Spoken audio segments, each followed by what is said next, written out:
Today we're looking at one-point perspective. In history, we've always tried to create some sense of perspective in the world, some sense of depth. Here we have the caves of Lascaux. During Egyptian times, perspective was seen a little bit differently. Instead of trying to make it look like depth, they used size to show importance of people. But by the time we got to the Byzantine era, we were looking more at trying to create a world we could fit into. But notice, here we just have overlapping individuals. It wasn't until the Renaissance that we started to really grasp the idea of perspective. In this painting, you can see how perspective is being used. If you look at the lines, it shows where these parts of the architecture actually come and are drawn to a point which creates depth. Here we can see it again in The Last Supper by Da Vinci. You can see all the lines going to the vanishing point. It's also important to note how sometimes the vanishing point was used to draw your eye to a specific point. For instance, here you're drawn to Jesus' head. Even Van Gogh used it. Take a look at this room and see if you can find the vanishing points and the lines that go back into space. Were you able to see these points? Let's talk about objectives. Objective 1, understand the vocab. Objective 2, learn the concept of perspective. And Objective 3, create a drawing successfully using one-point perspective. Your materials are going to be a pencil, an eraser, a ruler, and of course paper and colored pencils. For step 1, I want you to draw the front faces.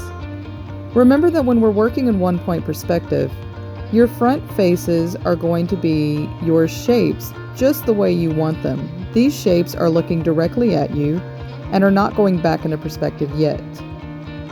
So if you're drawing something that is a box with right angles, you will keep those angles as right angles. Your horizontal lines will stay horizontal, and your vertical lines will stay vertical.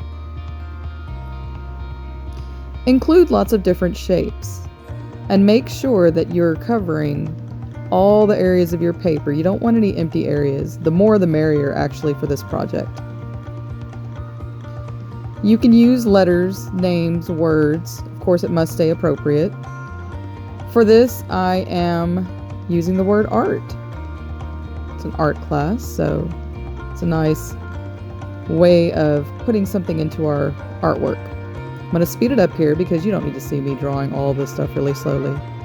I do want you to take your time and make it neat, but challenge yourself and make some of the shapes hollow. I'd like to see some tunnel action going on in some of these things. So that looks pretty good. The next step we have is where you want to put your vanishing point. This vanishing point can be anywhere on the paper, but you want to pick somewhere that's nice and strategic, and for me, I'm choosing a place that I'll be able to see. So you can stick anywhere sort of in the middle. You can even go to a corner, but keeping it somewhere near the middle keeps it a little bit easier to do. So I've chosen this as my vanishing point, and it's time to put it in perspective. You want to identify where all your corners are.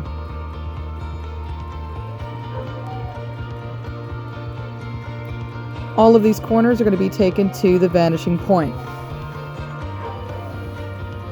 I don't know if y'all can hear my dog in the background, but he is howling up a storm.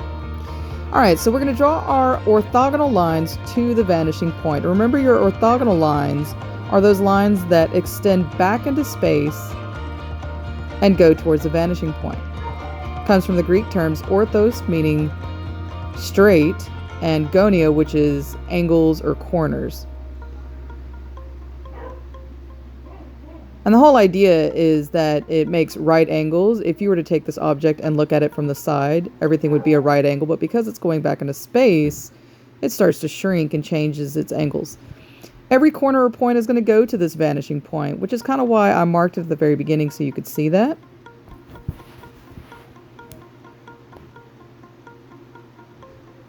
You're going to want to look and make sure that you can see a clear path from that corner to the point. And as long as it's a clear path, take it all the way down. Now when you're doing this step, make sure you're drawing your lines very, very lightly. I'm drawing mine a little darker so you can see, but you're going to want to draw them light because you will be erasing them later. And the last thing you want are these ugly ghost lines in your picture. So draw it light until it's right. Nice and easy. Use your ruler, make it nice, precise lines. Some of the orthogonals are not going to be visible. So if you look here, I'm going to cut right into my shape. We don't want to draw through any shape, including itself. So if you notice that it's going to cut right into its shape, we want to go ahead and avoid that. I refer to these lines as inside the tunnel. So if you look inside this cutout A part, it's inside the tunnel. Sometimes you can see only part of the orthogonals. So here I can see just the top part of it, and then it stops because I hit that bar across the A. And at that point, I'm not going to carry it on any further. Some of the orthogonals are behind the object. So you can see this top corner of the A, I'm going to cut into my shape, and I can't see it because it's actually behind the A. Same thing with this top corner here. I'm going to line it up just to check. I cut right into my shape, so I'm not going to draw anything. Now we're going to do the same thing with all of these shapes.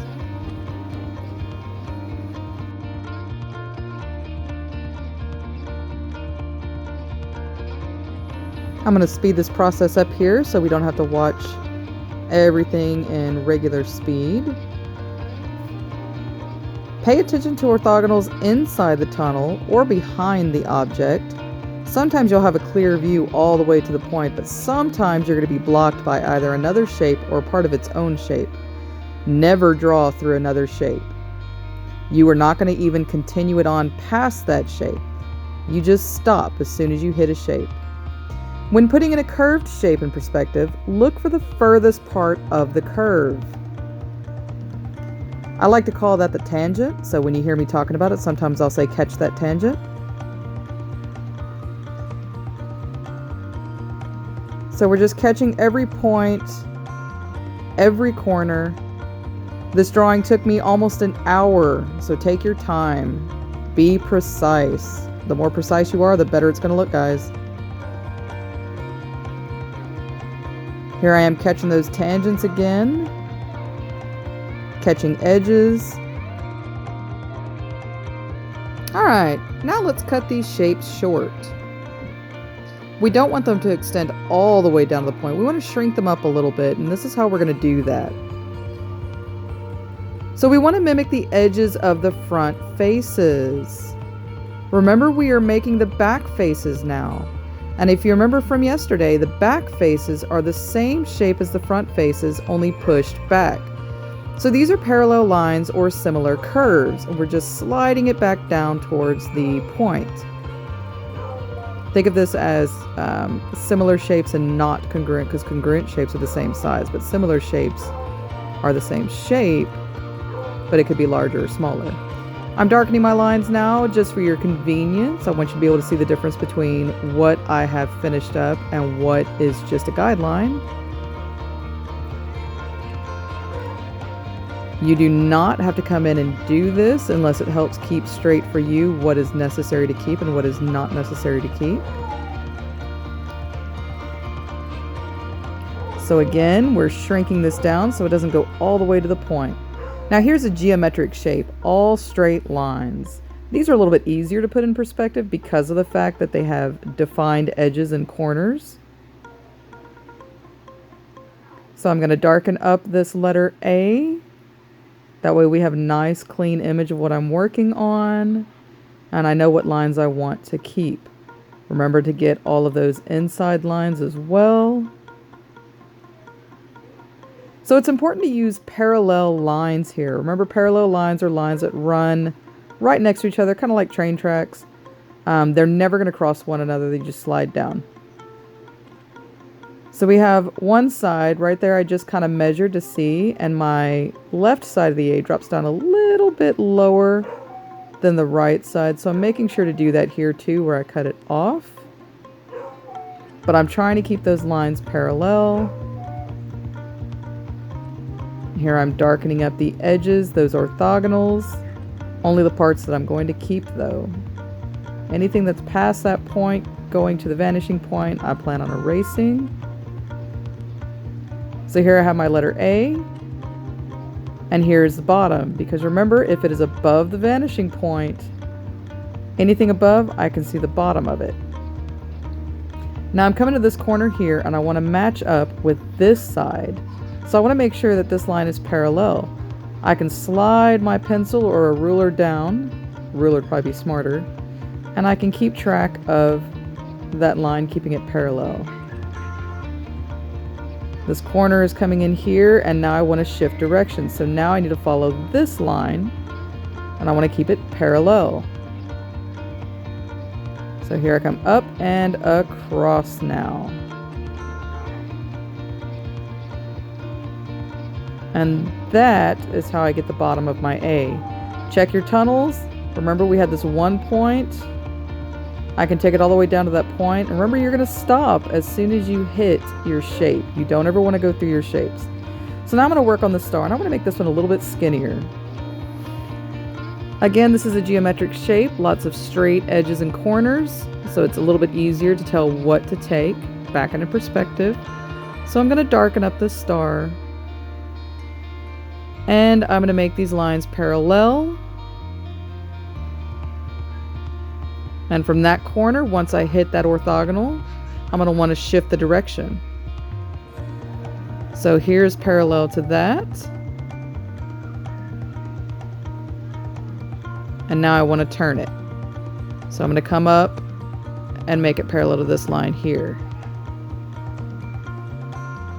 And you can see these two lines are now parallel. Now, these lines are almost parallel, so I'm going to kind of use that as a guide so I know where to come in for that part of the star. So I'm going to go ahead and darken that little piece up there. And then right here, these two edges here are also parallel. So I'm going to run that line straight across starting at this point. And I'm going to keep it parallel to the front face edge. So remember, I'm creating that back face, and it's the same shape going back into space, but it's getting smaller as it gets closer to the vanishing point.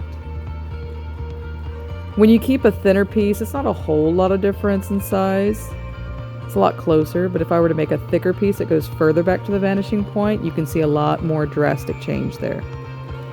Alright, so I challenged myself and I tried to make a hole inside of here, so now what I'm doing is trying to eyeball and see where that's going to go. So here I've created a parallel line. Darken these lines up so I can see what I'm doing, so you can see what I'm doing too. Now I'm creating a parallel line there. I'm going to catch just a little bit of that one too. It's going to stop and hit the inside.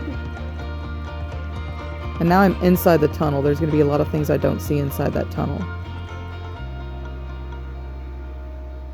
So here we go, darkening these lines.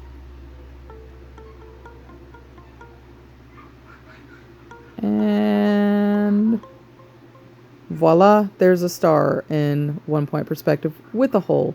So I'm going to do that to the rest of these pieces here. I'm going to just come in, darken my lines, cut everything down, and I'm doing the same thing to all of these shapes that I did with the first few shapes.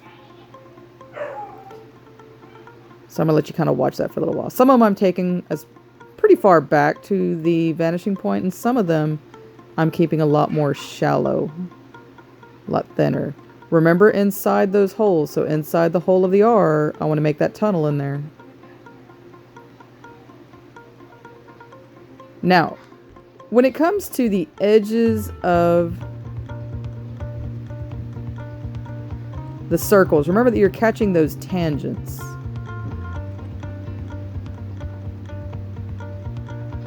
So here I'm going to do something different with this one, just to kind of be an extra challenge. I would love to see y'all challenge yourselves as much as possible.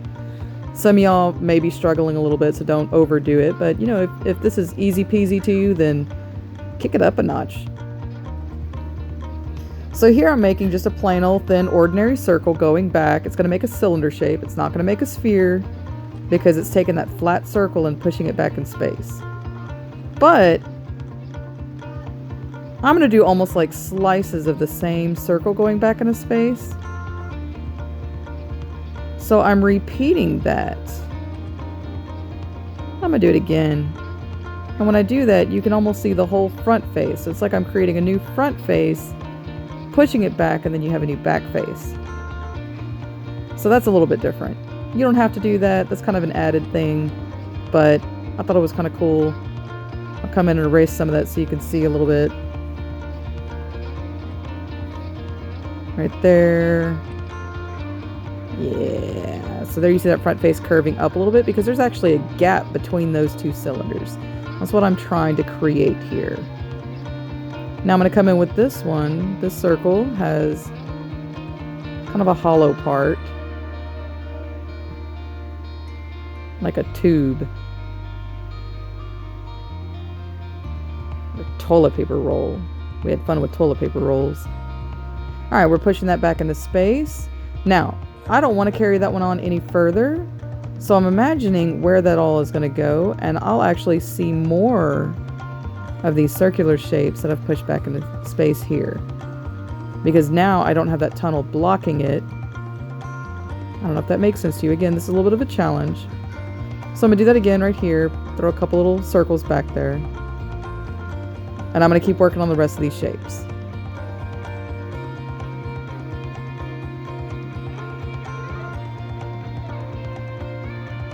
Once you get the hang of it, this is a really cool project, really fun. Again, make sure anything that has a hole in it, you're looking at that tunnel depth. Pay attention to that. Try to match it up the best you can.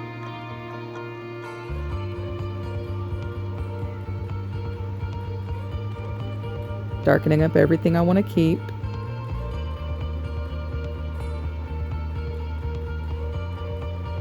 Paying attention to the inside of the holes. Keeping my lines parallel or keeping a similar curve. Alright, now I'm going to come in and erase anything I don't want to keep. So all those lighter lines that I did not darken, I'm going to come in and I'm going to erase those. Gotta love time lapse. Alright, so here I am just about done. I spent about an hour doing this part here. So that's what you want to have. Here's my finished drawing. Now that's the first part, but of course we're going to color this, and I want you to do that in a certain way. So your first step is going to hit up those front faces. I want nice, solid, rich colors on those front faces. Make them stand out. I kind of went with a rainbow theme here. Then, as they go back into space, use like we did in the shattered values and let your value start to get lighter as it goes back. That's going to make these shapes pop out more if you use that way of coloring. So have fun with this, and I can't wait to see what you make.